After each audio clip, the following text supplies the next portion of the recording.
গাধার এই কথা শুনে মতি অবাক হয়ে যায়। আরে চলো, এবার ঠান্ডা হয়ে যাবে তো।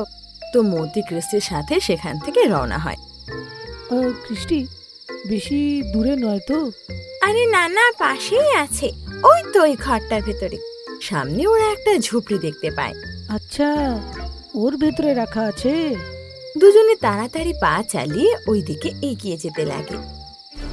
এদিকে হাতি, ভেড়া আর মোষ মতির ঘরের দিকে এগিয়ে যাচ্ছিল।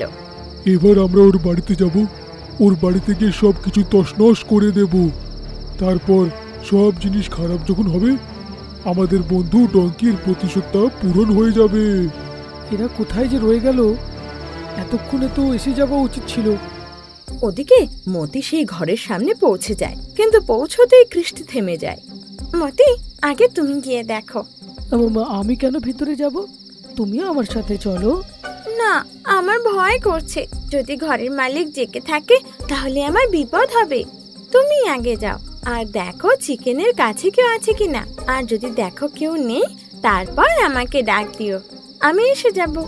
এই কথায় মতি ভাবি, ডঙ্কি তো আমার জন্য কাল খুব মার খেয়েছে, আর তারপরে কিছু বললো না আমায়। আর তারপরে কৃষ্টি এখন আমায় শুধু শুধু চিকেন খাওয়ানোর কথা এরকম ভাবছই বা কেন? কি হলো, কি ভাবছো?